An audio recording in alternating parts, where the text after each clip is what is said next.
कुंभ राशि वालों, यह देवी रोज रात 1 बजे आपके घर पर आती है, आपसे कुछ मांग रही है। इनकी मांग पूरी कर दो, साथियों रातों रात मालामाल हो जाओगे। जिस चीज के लिए आप तड़प रहे थे, चाहे किसी का प्रेम पाना हो, चाहे धन दौलत चाहिए, बड़ा बंगला चाहिए, चाहे साथियों सुकून चाहिए, कर्ज से मुक्ति चाहिए, सब कुछ मिल जाएगा। लेकिन अगर आपने इस देवी की यह मांग पूरी नहीं करी, तो साथियों बर्बाद होने से आपको कोई नहीं रोक सकता, क्योंकि आपके जीवन की डोर इसी देवी के हाथ में है। अगर यह आपसे नाराज हो गई तो डोर टूटने में ज्यादा समय नहीं लगेगा। आखिर कौन है यह देवी? जब आप जानेंगे तो आपकी भी आंखों से खुशी के आंसू निकलने लगेंगे, आपका भी कलेजा धक धक करने लगेगा, क्योंकि आपके घर में रोजाना रात्रि में यह देवी प्रवेश करती है। अभी तक आप अनजान है साथियों, जब आप जानेंगे तो आप भी सुनकर साथियों चौंक उठेंगे, क्योंकि साथियों यह देवी कभी किसी सांप के रूप में, कभी किसी नाग देवता के रूप में, कभी किसी छोटी बच्ची के रूप में, कभी किसी जीव जंतु के रूप में आपके घर में निरंतर आती है। और आप साथियों समझ नहीं पाते कि आखिर यह कौन है। यह देवी आपको बहुत कुछ संकेत दे रही है, आपके जीवन में बहुत कुछ बदलाव के संकेत आपको मिल रहे हैं। अगर इस देवी की पहचान आपने कर ली तो साथियों आपकी 7 पुश्तें बैठे बैठे धन खाएगी, भयंकर पितृ दोष भी समाप्त हो जाएगा। शनि राहु केतु किसी की कोई मजाल नहीं है कि कोई आपको साथियों बर्बाद कर सके, कोई आपको नीचा गिरा सके। तो आखिर कौन है यह देवी? इस वीडियो में मैं सारी जानकारी आपको विस्तार से देने वाला हूं। एक एक बात साथियों आपके जीवन से जुड़ी है।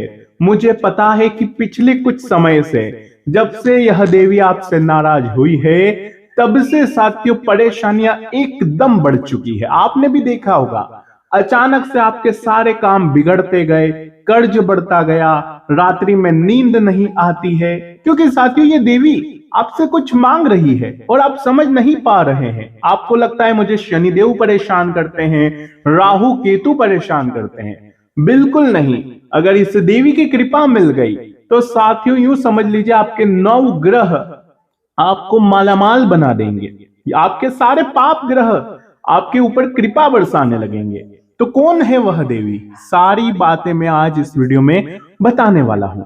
आइए विस्तार से जानते हैं साथियों, सारी बातें बिल्कुल सटीक होने वाली है। सबसे पहले वीडियो को लाइक कर दीजिए और कमेंट बॉक्स में सच्चे मन सच्ची श्रद्धा से 3 बार जय शनिदेव जरूर लिखिए और जय माता दी भी जरूर लिखिएगा। आपके सारे बिगड़े का देखिए साथियों, आपके घर में भी कई सारे देवी देवता वास करते हैं, जैसे कि हर कुल के ऊपर उसकी कुल देवी का वास होता है। हर कुल की रक्षा उसकी कुल देवी करती है। उसके कुल देवता उसके कुल की रक्षा करते हैं, यानी कि पूरे परिवार की रक्षा कौन करता है? कुल देवी और कुल देवता। ठीक उसी प्रकार से पितृ देवता भी होते हैं। वही साथियों जैसे कि हमारे दादा परदाता जो अब हमारे साथ नहीं होते, वो अब स्वर्गवासी हो चुके होते हैं, भगवान को प्यारे हो चुके होते हैं, उन्हें हम कहते हैं हमारे पितृ देवता। और इसके अलावा साथियों हमारे घर में भी हमारे इष्ट देवता होते हैं। तो हमारे घर में भी कई प्रकार के देवी देवता होते हैं। हमारे जीवन की डोर, जीवन में सुख दुख सभी उन्हीं के हाथ में होता है। वो जो चाहेंगे हमें वो मिलने वाला है साथियों। वो चाहेंगे तो दुख मिलेगा, वो चाहेंगे तो सुख मिलेगा, वो चाहेंगे तो हमारे सारे सपने पूरे हो जाएंगे। उन्हीं के चलते हम अपने जीवन में मेहनत करते हैं, मेहनत का फल मिलता है। तो कुल मिलाकर हमारे जीवन की डोर इन्हीं देवी देवताओं के हाथ में होती है। अगर ये देवी देवता हमारे ऊपर प्रसन्न हो जाए तो साथियों फिर इन ग्रहों को हमें देखने की जरूरत नहीं पड़ती है। हमें केवल इन देवताओं को प्रसन्न करना होता है, क्योंकि 9 ग्रह जितने भी अस्त व्यस्त हो वो सभी हमें शुभ परिणाम देने लग जाते हैं जब हमारे ऊपर पितृ देवता कुल देवी कुल देवता की कृपा होती है। लेकिन कुंभ राशि, आपके ऊपर अगर किसी देवता की कृपा है तो वो है आपके साथियों कुल देवी और कुल देवता और पितृ देवता। इन्हीं 3 देवताओं के कारण आपका जीवन साथियों जुड़ा हुआ है। तो आइए विस्तार से जान लेते हैं।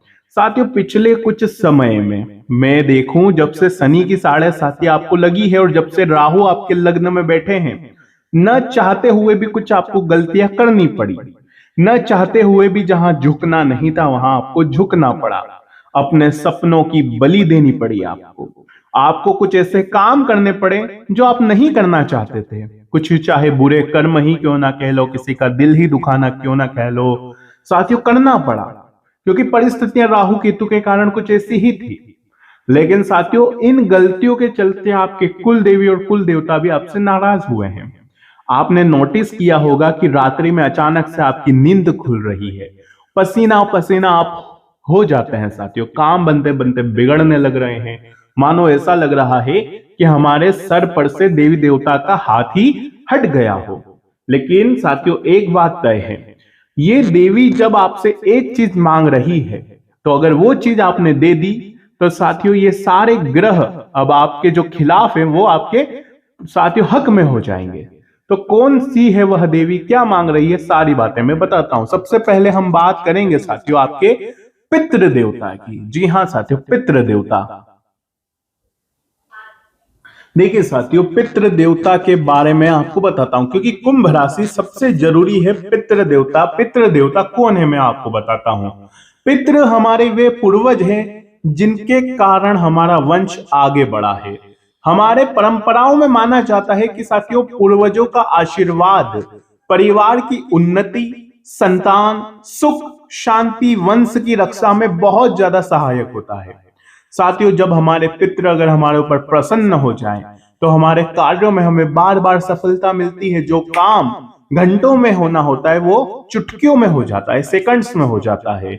साथियों एक बार में इंसान की नौकरी लग जाती है, प्रमोशन हो जाता है, व्यापार उन्नति करने लगता है, शादी ऐसी जगह होती है बच्चों की कि वहां कोई चीज की कमी नहीं होती है, संतान की उन्नति होती है, शिक्षा में भी सहयोग मिलता है, बच्चे आज्ञाकारी होते हैं, नशा भी दूर रहता है खानदान से, मानसिक शांति मिलती है, रात्रि में कोई दिक्कत नहीं होती, घर में भी सकारात्मक वातावरण रहता है।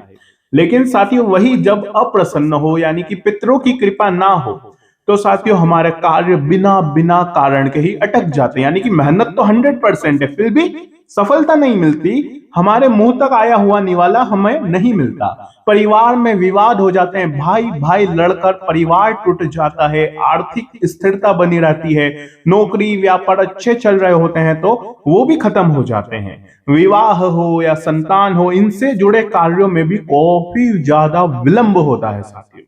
लेकिन पितृ क्या चाहते हैं मैं वो भी बताता हूं। पितृ चाहते हैं कि पूर्वजों का सम्मान हो। किसका सम्मान हो? पूर्वजों का सम्मान हो, वो हमसे बस यही चाहते हैं, यानी कि जो अब हमारे पास नहीं है हम उसका सम्मान करें, श्राद्ध करें, तर्पण करें, दान पुण्य करिए साथियों ये।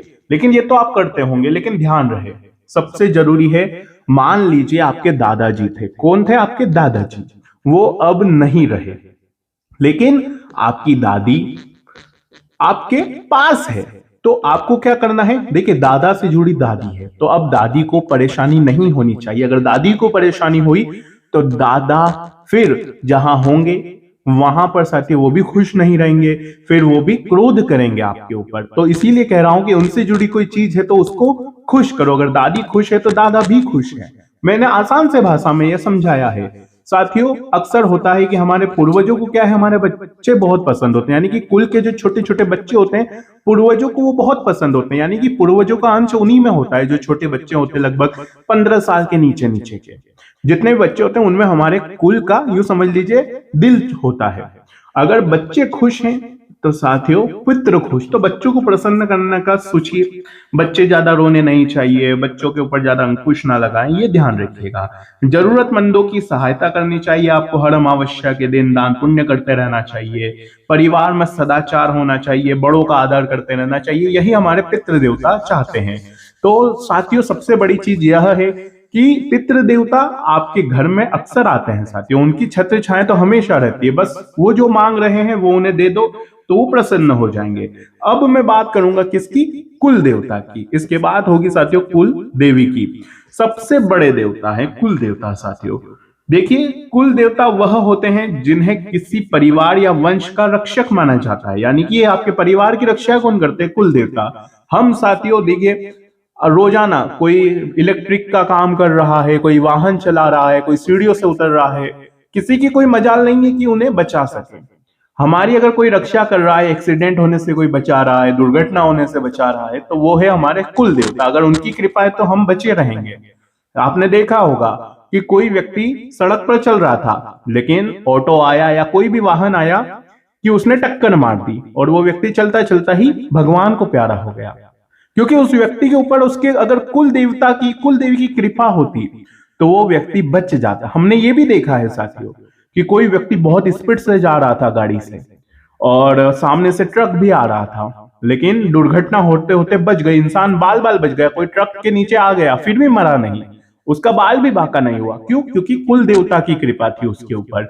बस यही होता है साथियों, कृपा होना और कृपा नहीं होना, यही होता है। अगर कृपा होगी तो इंसान मौत को छूकर भी वापस आ जाएगा, लेकिन अगर कुल देवता की कृपा नहीं होगी तो साथियों फिर सब कुछ सही होगा, हेलमेट भी लगाया होगा तो भी साथियों इंसान की मृत्यु तय है। तो साथियों क्या करना है? बड़े संकट टल जाते हैं, जीवन में सही दिशा मिलना लग जाती है, भटकाव नहीं होता, करियर और व्यापार में स्थिरता आती है, आत्मविश्वास बढ़ता है, कठिन निर्णय लेने की आपको शक्ति भी मिलती है जब हमारे ऊपर कुल देवता की कृपा होती है। लेकिन जब नाराज होते हैं तो क्या होता है? मेहनत का फल नहीं मिलता है, कार्य बनते बनते रुक जाते हैं, अस्थिरता आती है, घर में शांति नहीं होती है, बार बार बाधाएं आती है। कुल देवता क्या चाहते हैं हमसे? समय समय पर उनका हम स्मरण करें। क्या करें? स्मरण, यानी कि हर पूर्णिमा पर हम अपने कुल देवी देवताओं को पूजे।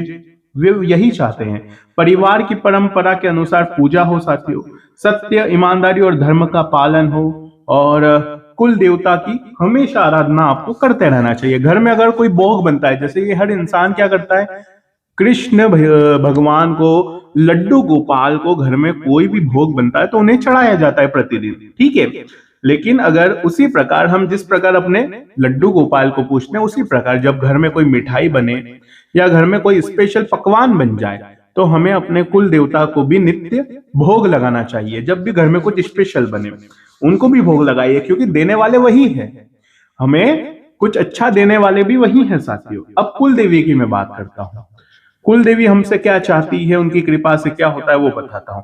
देखिए, कुल देवी मातृ शक्ति यानी कि एक माँ है, हमारी पूरे कुल की माँ है साथियों। जिस प्रकार से एक माँ अपने बच्चे की रक्षा करते, ठीक वैसे ही हमारी कुल देवी भी रक्षा करती है, और उसी को हम कुल देवी कहते हैं। परिवार की रक्षा होना, साहस और आत्मबल मिलना, रोग और भय से मानसिक शक्ति प्राप्त होती है, घर में सुख समृद्धि रहती है, स्थिर स्त्रियां हों या बच्चे हों उन पर भी विशेष कृपा होती है साथ। लेकिन कुल देवी जब अप्रसन्न होती है तो क्या होता है? घर में अशांति होती है, मन में डर होता है, अस्थिरता होती है, परिवार के सदस्यों में भी मतभेद हो जाते हैं साथियों। ऐसी ऐसी चीजें होती है। कुल देवी क्या चाहती है? कुल देवी भी यही चाहती है कि मन में श्रद्धा रखिए, शुद्ध मन से पूजा करिए, स्त्रियों का सम्मान करिए, परिवार में प्रेम रखिए, घर की स्त्रियों का सम्मान होना चाहिए, किसी का अहित नहीं करना है और नारी सम्मान रखना है साथियों। जब पाप ग्रह डालते हैं प्रभाव, ध्यान से सुनिएगा, ज्योतिष के अनुसार यदि किसी की कुंडली में चुनौतीपूर्ण ग्रह योग हो, जैसे कि शनि उसके नीच के हों, राहु प्रभाव डाल रहे हो, तो साथियों कुल देवता और कुल देवी और पितरों की कृपा ही इंसान को मानसिक शक्ति देती है, सही निर्णय लेने में मदद करती है और उस संकट से बाहर उबरने में मदद करती है। तो साथियों पाप ग्रहों का प्रभाव भी टल जाता है। घर में क्या होना है? देखिए, कई धार्मिक मान्यताएं हैं कि पूर्वज और देवी शक्ति विशेष अवसरों पर घर आते हैं, लेकिन शास्त्रों में देखिए प्रमाण भी यही है कि रात में कभी ना कभी देवताओं का समय होता है, तो उस समय देवी देवता हमारे घर में आते हैं। कुल देवता कुल देवी भी हमारे घर में ही रहते हैं, वो देखते हैं कि हम कैसे हैं कैसे नहीं। तो इसीलिए कहता हूं कि अपने इन्हीं तीनों देवी देवताओं को पूजें। आज की वीडियो में जो जानकारी दी है अगर वो पसंद आई हो तो लाइक जरूर करिएगा, उपाय भी बताए हैं, सब कुछ बताया है साथियों। वीडियो पसंद आई हो तो लाइक करिए, चैनल को सब्सक्राइब करिए। धन्यवाद।